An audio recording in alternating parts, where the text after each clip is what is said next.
κωδικούς δεν τους έδωσες εσύ? Ποιους κωδικούς? Για τους λεπτάκι.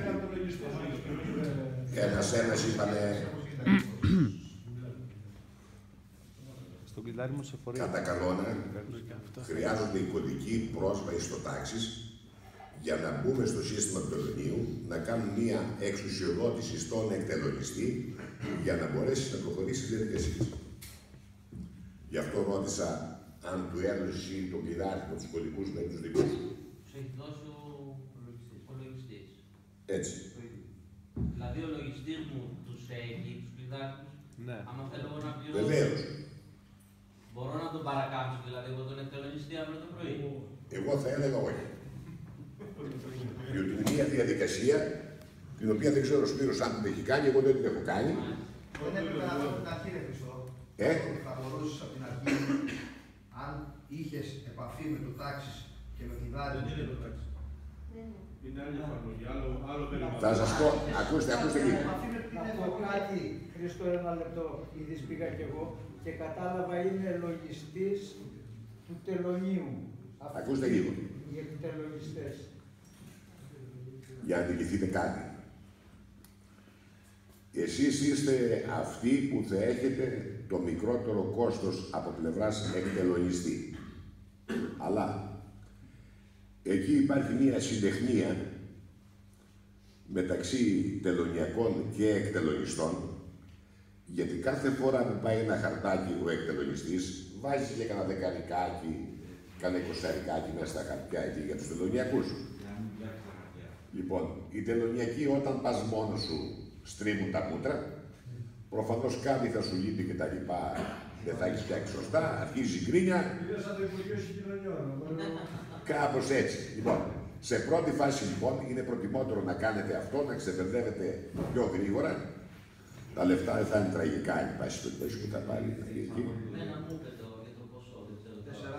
Πόσο ζήτησε την ευκαιρία? 120 ευρώ σε κάθε δόση.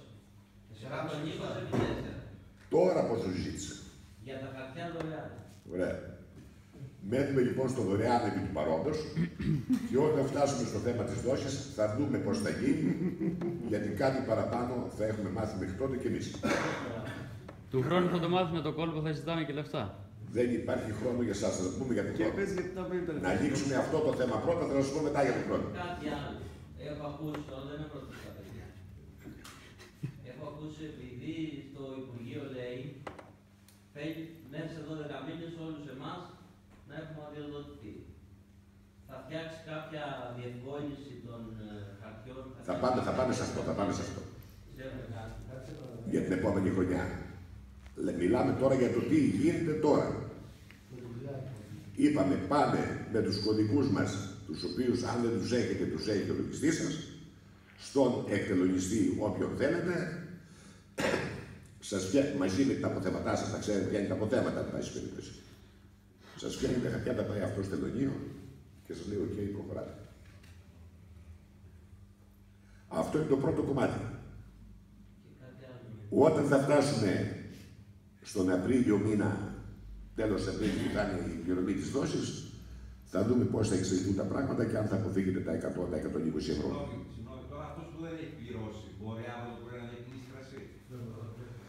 Που δεν έχει πληρώσει. Ναι, μπορεί.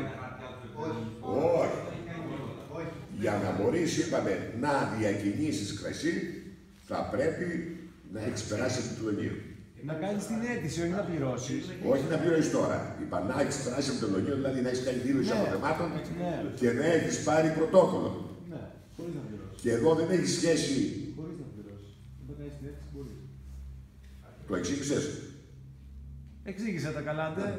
Λοιπόν, και δεν έχει σχέση εάν κάποιος είναι στο κανονικό καθεστώς και έχει τιμολόγια και κόβει στους πελάτες, ή αν είναι στο ειδικό και δουλεύει με το δελτίο αποστολής και του κόβει ο πελάτης τιμολόγιο αγοράς. Λοιπόν, αυτό νομίζω ότι το κλείσαμε, είναι κατανοητό. Πρώτο βήμα τελωνίο, μετά πουλάμε. Τέταρτο μήνα η πληρωμή της πρώτης δόσης.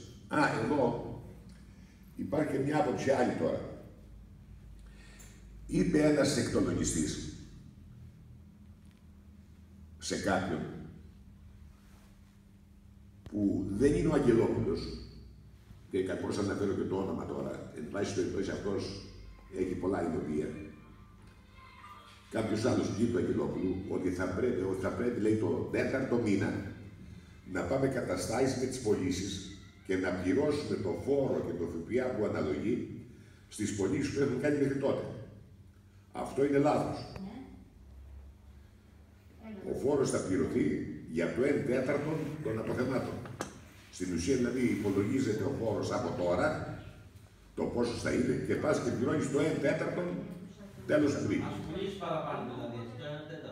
Δεν ενδιαφέρει πώς θα πουλήσεις. Γιατί εμένα μου είπε αυτό που είπες πριν. Όχι. Η απόφαση, εκτός αν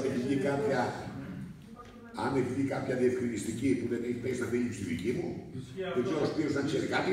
Ισχύει το 1/4 των αποθεμάτων. Έτσι. Κάτι άλλο που δεν το είπαμε, μπορώ να πω. Μου είπε ότι πρέπει να γράψουμε και στο τιμολόγιο το F χωριστά από τις τιμές και οτιδήποτε άλλο. Θα τα δούμε αυτά. Θα τα Το δούμε. λόγιο θέλει να το δικούς του κρασιού. Μια ερώτηση. Αυτά θα τα δούμε. Είπατε ότι στην τέταρτη δόση πληρώνουμε το 1/4 των αποθεμάτων. Το υπόλοιπο Αφού η δόση είναι 4. στις υπόλοιπες, στις επόμενες δόσεις. Την πρώτη φορά Ναι. θα πληρώσει το 1/4. Τη δεύτερη, το δεύτερο. Το Και πάει 1/4. λέγοντας. Ναι. 4 φορές το 1/4 μας κάνει 4/4. Εντάξει. Ναι. Ίσως ψωλά. Λοιπόν, ο νόμος εκεί είναι σαφής και λέει ότι κάθε φορά θα πληρώνεται το 1/4 του αναλογούντος φόρου. Εκτός, ξαναλέω, αν έχει βγει καμιά εγκύκλειος εσωτερικής διανομής προς τα τελωνία που δεν την έχουμε πάρει είδηση και λέει κάτι διαφορετικό. Προς το παρόν ισχύουν αυτά. Έτσι, επ' αυτού δεν νομίζω να χρειάζεται τίποτα άλλο. Κάποια θεματάκια που θα δημιουργηθούν θα τα δούμε κατά περίπτωση και στην πορεία. Ναι. Απλά να προσθέσω ότι 11 Πέμπτου είναι η συζήτηση στο Συμβούλιο Επικρατείας. Για όσους το ξέρουν. Ναι. 11 Πέμπτου μπορεί να ακυρωθεί ο νόμος. Καλά, και για τη συντάξη που κάνει ότι είναι συνταγματικό το μέτρο. Ακούστε κάτι. Σε μερικά πράγματα και αρνητική απάντηση να έχει βγει, δηλαδή αν κερδίσετε ή αν κερδίσουμε στο Συμβούλιο Επικρατείας, μπορεί να υποκληθεί η έφεση να πάει στον Άριο Πάγο πρώτον, και δεύτερον, δεν είναι απόλυτο ότι το Υπουργείο θα κάνει δεκτή τη δικαστική απόφαση. Υπάρχουν περιπτώσεις, και είναι πάρα πολλές, που δεν είναι υποχρεωμένο το κράτος να λάβει υπόψη του και να εφαρμόσει την απόφαση του δικαστηρίου. Υπάρχουν πάρα πολλές περιπτώσεις που έχουν κερδιθεί πράγματα στο Συμβούλιο Επικρατείας και στην πράξη δεν έχουν εφαρμοστεί. Λοιπόν, μακάρι να έχει καλή τύχη αυτό. Εγώ το δεύτερο που ήθελα να πω, και μετά συζητάμε ό,τι θέλετε, είναι, αφού τουλάχιστον στα δύο θέματα από τα τρία πήγαμε καλά μέχρι τώρα, παρότι το 15ήμερο που είπατε στο τέλος μαξελίγωσαν με το σήμερα και αύριο βγαίνει και μεθαύριο βγαίνει, τέλος καλά, όλα καλά, αυτό που υπολείπεται είναι το καθεστώς του φόρου αυτού καθεαυτού, που έχει δύο τμήματα. Το ένα αίτημα μπορεί να είναι ότι αφού επευλήθη ο φόρος καλός ή κακός, τουλάχιστον να μην μπούμε σε καθεστώς φορολογικής αποθήκης. Γιατί εδώ υπάρχει και το πρόβλημα να μας πούν ότι όλοι του χρόνου φορολογική αποθήκη από το 17. Και το δεύτερο είναι η παντελής κατάργηση του φόρου. Γι' αυτό λοιπόν δεν θέλει εφησυχασμό. Οργανωθείτε, συγκεντρωθείτε μαζί με τους υπόλοιπους συνοποιούς, αυτούς που εντάχθηκαν σε φορολογική αποθήκη. Αυτή είναι μεγάλη. Δεν το θέλουν ούτε αυτό το φόρο. Όχι. Δεν έχετε ιδέα, ούτε αυτοί περίμεναν το τι κόστος οικονομικό, τι κόστος ψυχολογικό και τι κόστος γραφειοκρατικό έχει αυτή η δουλειά. Σε όποιον το λες μισό λεπτό, εκ των προτέρων, δεν το πιστεύει. Συμφωνώ απόλυτα. Έτσι. Το μεγαλύτερο Πλήγμα όμως είναι η αγορά τους, που δεν το έχουμε αναφέρει καθόλου. Γιατί δεν δέχεται το χώρο στο λαϊκό κρασί που δουλεύαμε όλοι το 1,5 λίτρο και τον ασκό. Δεν μιλάω για το μπουκάλι του Γιάννη. Τώρα και καλά. Εντάξει, έχουν κάποια αποθεμένα στο Δεκέμβριο. Υπάρχει, ακούστε το, Εκεί είναι το μεγαλύτερο πρόβλημα. Υπάρχει ένα θεματάκι για το χώρο. Μισό λεπτό. Όταν στο μπουκάλι, έλα, λίγο σεβασμό. Είπαμε δεν μιλάνε. Τώρα δεν βλέπω τον Αγγελάση, αν χαμογελάσει. Απουσία. Λοιπόν,